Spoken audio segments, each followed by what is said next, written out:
बिस्मिल्लाहिर्रहमानिर्रहीम। मैं हूँ इकबाल जंजुआ। नाज़रीन, 23 तारीख की रात को छत्तर नंबर 1 में मोहम्मद यूसुफ का बेटा अहमद यूसुफ, जिसको मुबैना तौर पे कत्ल किया गया, ये ब्लाइंड मर्डर अभी तक आज 10 दिन हो गए ट्रेस नहीं हो सका और ना इसकी जाए वक़ूआ का कुछ सुराग मिला और ना ही इनके कातलों का। पुलिस की इन्वेस्टिगेशन कहाँ तक पहुँची? क्या उस मोहम्मद अहमद के वर्सा पुलिस की इन्वेस्टिगेशन से मुतमईन है?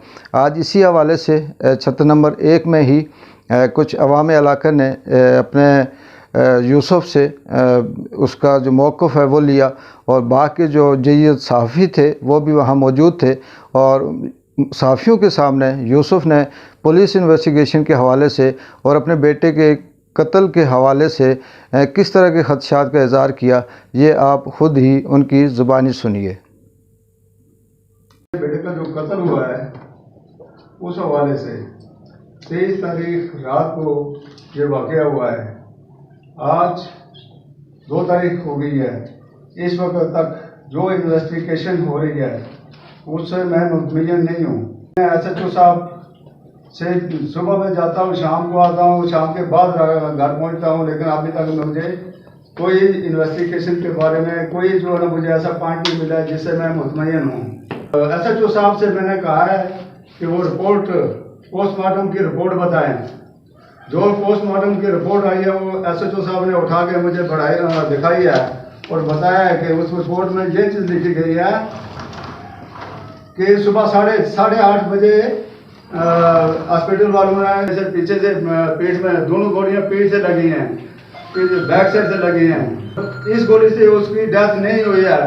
और मेरा ये सवाल था, जब ये गोली लगी है, इसके आगे से गोली लगी है इधर से, तो इसका खून बहना चाहिए था, लेकिन वो खून नहीं, कहाँ गया खून? तो उसने SHO साहब का कहना है जवाब में कि वो खून का भाव नीचे होता है, वो नीचे जाता है। मैंने बाहर भी आना चाहिए, लेकिन बाहर नहीं आया है। SHO साहब कहता है कि खून का भाव नीचे ही होता है, मैं बाहर तो आना चाहिए, कपड़ों के साथ लगना चाहिए। गोली जो लगी है पेट से जो है ना, तो वो हार्ट से बाहर आई है। ये रिपोर्ट है कि हार्ट से बाहर आई है। वह गोली लगने के बाद 10 से 15 मिनट के अंदर इसकी डेथ हो गई है। और उसके बाद इसे गोलियां जो लगी हैं 10 फुट के ऊपर नीचे इतने फासले से इसे गोलियां लगी हैं। फिर मैंने सवाल किया जी और कोई इसमें जो है ना कोई चीज़, कोई रिपोर्ट है? उन्होंने कहा बस यही रिपोर्ट है। कहाँ से ये रिपोर्ट करवाई है आपने? अपने डिस्ट्रिक्ट हॉस्पिटल बाग से ये रिपोर्ट करवाई है। अच्छा, ये अपने डिस्ट्रिक्ट बाग हॉस्पिटल की रिपोर्ट है। तो कौन सी गोलियां लगी हैं? इसके लिए 30 बोर पिस्टल की गोलियां लगी हैं। वो कहाँ से जो है ना पिस्टल चेक करवाया गया है, वो मुझे पता चला है कि वो इधर से आर्मड वाली दुकान रात को खोली गई है। वहां से उनसे पूछा गया है कि क्या इसी पेन से, इसी पिस्टल से ये गोली जो है ना, ये खोखा फायर हुआ है, इसी पेन से फायर हुआ है। आर्मड की दुकान रात को 2 बजे खुलवा कर वहां से उनसे चेक करवा रहे हैं, ना कि ये लेबॉर्ट्री में भेजा गया है। और ना मेरी जो है ना पोस्टमार्टम, मेरे बेटे के पोस्टमार्टम की रिपोर्ट कहीं लेबॉर्ट्री में गई है। कि मैंने सवाल उठाया है SHO साहब को कि इसके मैदे की रिपोर्ट मुझे दें, तो वो उसके बारे में बताया, ब्रीफ करें। और SHO साहब ने कहा है कि मैदे की रिपोर्ट तो कोई भी नहीं है, इसमें कुछ भी नहीं लिखा हुआ है। मैंने बोला, वो मुझे सवाल करते हैं उसमें क्या होता है? मैंने कहा कि क्या ऐसे बेहोश करके, क्या ऐसे मारा गया, गोलियां मारी गई हैं, या फिर वो ऐसे केमिकल कोई ऐसी चीज़ खिलाई गई है जिसके साथ इसका खून जाम हो गया है, इसका खून बाहर नहीं आया है। और जब यहाँ से डेड बॉडी सुबह ले गई, बाग पहुँचे हैं मोहल्ला वाले, मैं यहाँ पे मौजूद नहीं था, मैं इस्लामाबाद में था। मैं दूसरे 24 तारीख को 10:30 बजे बाग पहुँचा हूँ। तो वहाँ पे जब मेरा बेटा डेड बॉडी गई है, वहाँ जब डॉक्टर ने शुरू किया काम, तो वहाँ खून चला, स्टिचर भरा गया, नीचे फर्श पे खून गया है, उस वक्त खून बहना शुरू हुआ है। उस वक्त पता है, इससे मुझे मालूम होता है कि इसे कोई चीज़ खिलाई गई है या कोई ऐसे केमिकल कि उसका खून जाम था। DSP साहब को भी मैंने बैठ के कहा है कि जियो फेंसिंग कराएं। इस वक्त आजकल कल भी मैंने परसों भी मैंने SHO साहब को कहा, कल भी कहा, कल भी SHO साहब का टीम आ रही है, टीम रावलाकोट से आ रही है।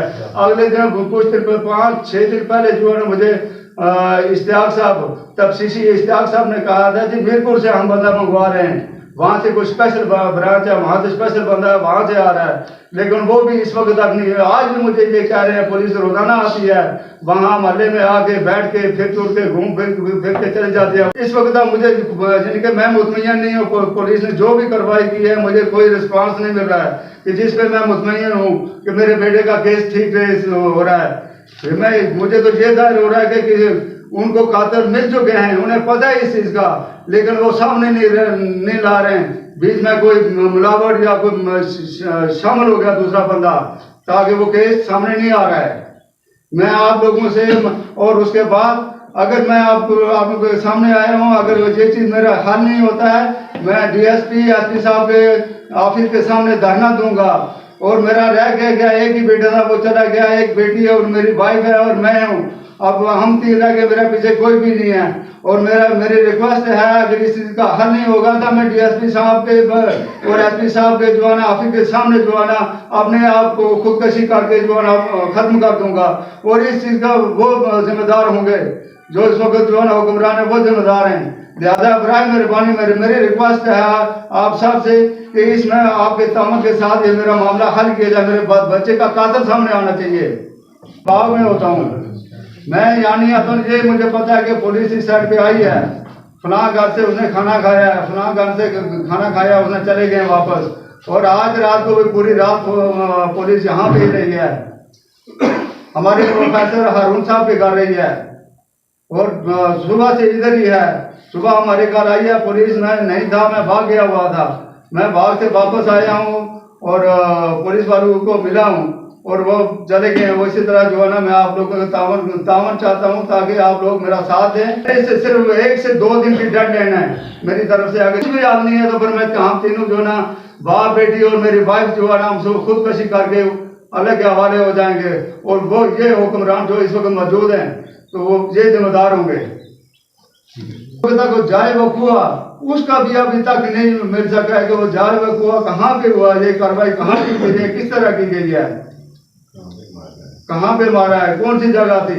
इतनी भी कोई चीज जगह मिली है, ना कातिल मिला, कुछ भी नहीं मिला इस वक्त तक। इस वक्त तक बस वो कह रहे हैं CDR में वो मैसेज है, आपके बेटी की मैसेज है, ये है कि आपकी लाइटें हाफ हैं और मैं फलां जगह पे खड़ा हूँ। इतनी बात उन्होंने मुझे बताई है। तो बस ये कहते हैं फलां बंदे के साथ इसका कांटेक्ट है, फलां बंदे के साथ वो बेटी जो है वहाँ पे है इन्वेस्टिगेशन में गई हुई है। तो वो उनसे पता नहीं क्या क्या मालूमात उन्होंने ले लिए, लेकिन मेरे सामने वो नहीं कह रहे हैं। वो कह रहे हैं कि बस इन्वेस्टिगेशन में कोई मुझे मुस्बत सबूत कोई भी अभी तक नहीं सामने आया है कि जिस पर मैं यकीन करूँ।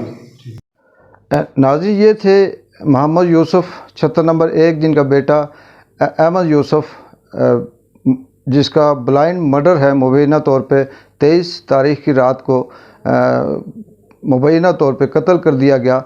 और उन्होंने अपना मौक़िफ़ सहाफ़ियों के सामने रखा और उनका ये कहना था कि मैं अभी तक जो पुलिस की इन्वेस्टिगेशन हो रही है उससे मुतमईन नहीं हूँ, क्योंकि पुलिस मुझे ना ही मुकम्मल तौर पे पोस्टमार्टम की रिपोर्ट दे रही है और ना ही जो उनके कब्ज़े में मोबाइल हैं या फ्रांजिक रिपोर्ट है उस हवाले से कोई अपडेट है, और ना ही जो गिरफ़्तार किए हुए मशकूक कुछ ख़वातीन बच्ची या उसके जो कज़न थे अहमद के, वो अभी तक गिरफ़्तार ही हैं, लेकिन उससे क्या तफ्तीश हुई, क्या प्रोग्रेस हुई, इस हवाले से वो मुतमईन नहीं थे। ये आपने ख़ुद ही सुना। अब हम देखते हैं कि पुलिस इस पे क्या एक्शन लेती है। आने वाले दिनों में अवाम इलाका किस हिसाब से रिएक्शन करती है और यूसुफ को इंसाफ मिल पाता है या नहीं। अगर ये ब्लाइंड मर्डर इसी तरह से होते रहे तो हम ये कह सकते हैं कि किसी का भी बच्चा यहाँ पे महफूज नहीं है और ना ही उसको ये इंसाफ मिलने की फिर उम्मीद होगी। उम्मीद है इंतज़ामिया, अवाम, हमारे PM साहब, चीफ जो सेक्रेटरी हैं आज़ाद कश्मीर के, IG आज़ाद कश्मीर और दीगर जो बाग की पुलिस SP SHO और तफ्तीशी या दीगर जो एहलकार हैं वो मुकम्मल तौर पर यूसुफ के साथ तावन करेंगे और अवाम इलाका के साथ तावन करके इस ब्लाइंड मर्डर के जो ज़िम्मेदार हैं, जो कातिल हैं, उनको सामने लाया जाएगा। मज़ीद क्या इसकी पेशरफ्त होती है, तब तक के लिए इजाज़त दें। अल्लाह हाफ़िज़।